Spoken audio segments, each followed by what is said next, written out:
Hello, this is Dr. Mike, and welcome to week 2 of Philosophy 300. We left off last time talking about the human mind, and we'll continue to do that a bit today. And one of the early philosophers, I think, was Plato, who tried to figure out how it is that we are able to understand and view the visible world, and how there has to be some kind of an abstract in our brain that allows us to compare, say, for a dog, for instance, and you're going to be talking about that in your week 4 discussion terminology, how that there has to be an image somewhere in your head of a dog. And when you see a dog in real life, then it compares it with that image in your head. You immediately learn to recognize the dog. So basically there must be millions of those kinds of similarities in our minds. We are very much aware of the traits of that animal. We're aware of how to take care of it, how to feed it, all those things. There's a multitude of information that goes along with just the very simplest traits that we could imagine. And so, as we think about awareness, one of the important things that we talked about, I think, last week was things that happen during sleep, consciousness, and you were talking about a lot of different things in your work last week about the mind and how it operates. This week, we're going to talk in particular in your first discussion board about ethics and morality and how that operates in the human being, and how that is most times an environmental thing. It is not genetic. You're not inborn with this hyper sense of right and wrong, but you are taught right and wrong. What is ethics? What is right? What is wrong? Under what circumstances do those things happen? And we have certain structures in our world that help us to realize what's right and wrong. The Ten Commandments, which are a foundation to our legal system, are a very good indicator of a list of 10 things that most people will agree are wrong to do and should bring punishment. And so that was the beginning of our laws. And of course, now we have many, many more. We have the 12 tables from the Romans, and we use a little bit of the Code of Hammurabi. But all those things were foundational to our sense of awareness of what it means for something to be correct or incorrect. And those things usually guide our lives. So when they go astray and we're not ethical and we don't do the right things, and many times we end up in prison or suffering punishments or whatever. But there's something wrong when we don't have a correct set of ethics to guide us in the world.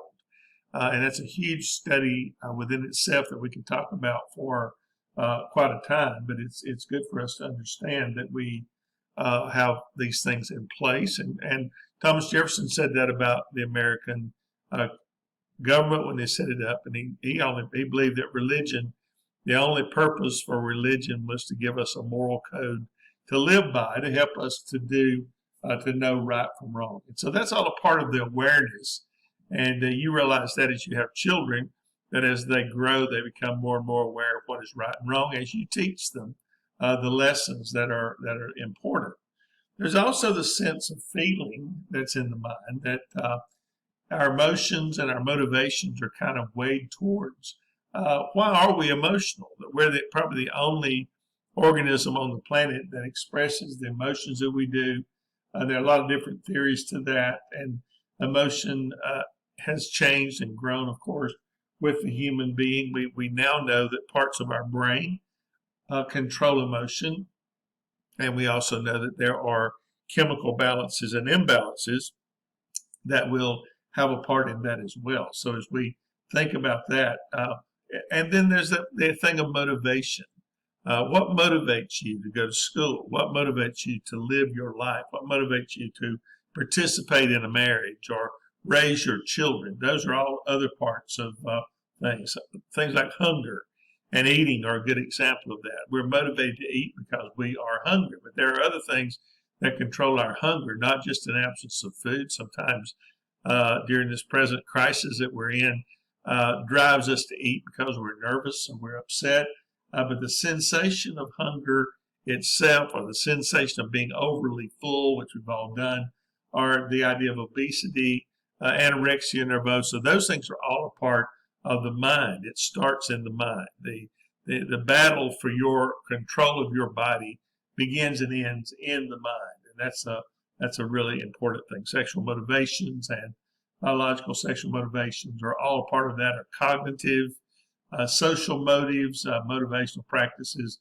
All of those things help us in dealing with real world problems. That's one of the reasons why I think that philosophy and psychology are so vitally important, in that they allow us to be able to understand how the general population works, or if there is a disorder or a malfunction, we understand that as well.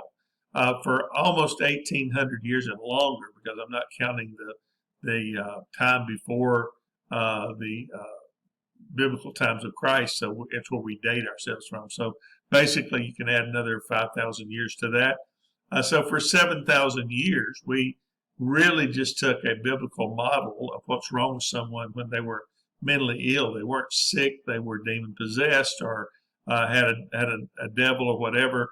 And for all those years, we just kind of marked those things off as being, well, that explains it. Well, we've understood in the last 150 to 200 years that there are chemical reasons, there are medical reasons, psychological reasons of why people behave the way they do. And so it's very important for us to understand the working of the human mind, so that we might be able to help others and to treat them medically and get them back to some area of normality. Think about all the hundreds and thousands of people that have spent their lives in mental institutions because there was no such thing as a diagnosis of schizophrenia or bipolar or any of these other things that we seem to have today to describe the things that we're going through in this body and in this life. But there's a lot of things. You think about interpersonal relationships currently, as we're in this dilemma with the virus. Interpersonal relationships are a danger to us, and that's very unhuman because we are a relationship-oriented people. Very difficult for us to keep our distance from family and friends, but we realize that that has a psychological effect on us as well, and we're not nearly as happy as we are without our family and friends close by. And I've learned what it means to be alone, because I'm in Texas, and what little family I have is in South Carolina, and I don't know one living soul in Texas, so I'm really alone. And so it has this effect on us, and as we take on real world problems, all these things in our mind will change. I mean, there's a lot of things we can talk about in that direction. So your mind also is able to adapt and to change. We talk about in psychology the idea of classical conditioning, in which we're able to learn things, and that's how you teach your children, with a carrot or stick approach, or whatever the punishment system you use, reward and punishment. Those are all very, very important to understand in what we're talking about here. But there's a cognitive and a biological influence on classical conditioning. There are things like the element of surprise, or taste aversion. Those kind of things all have this conditioning to them that make them operate in a certain way to get the learning across that you want. Any kind of training will have some kind of conditioning there, and so we have lots of things to talk about with that. Operant conditioning is the other kind that's usually positive reinforcement. Instead of punishing someone, you reward them, and so we work on things that are positive. There are people in our society that will actually self-harm themselves, deliberately injure themselves, and with negative reinforcement punishment, we have to be very careful with that to be sure that we are helping people and not hurting them. Age has a great deal of influence on your mind as well, of the consequences. Many of you in this class, some of you are not 18, 19-year-olds, some of you are. But those of us that are older, we realize that our mindset and our thinking and our mentality changes as we get older. The older we get, the more different we are. And you go back to the idea I talked about last time with developmental psychology, that there's actually a course where you go through the different stages of human behavior and talk about the psychological situations that you run into with a newborn up through a person in their geriatric years, in their elderly years, their mindset is very different.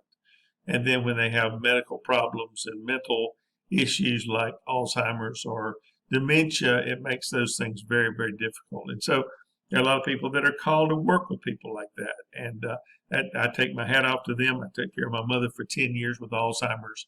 I know something what it's like taking care of a parent or a family member who don't think on a rational basis, and who you can't control and get to do things that they need to be doing. And so it's really difficult to deal like that. And so, psychology has a real world problem kind of aspect to it, where we can understand and learn the things that we need to learn about how the human mind thinks. So thinking, language, thinking, intelligence, all those things are caught up in the philosophy of the mind and how it works. So what do we think about? Most people don't think about thinking, and we probably didn't do much of that before the 1800s, but how do you solve problems? And we'll be talking about that in one of our future discussion boards. What is the rationale for you to solve a problem? We have recently had a very big problem with the virus thing and the social distancing and shutting down of our government and our companies.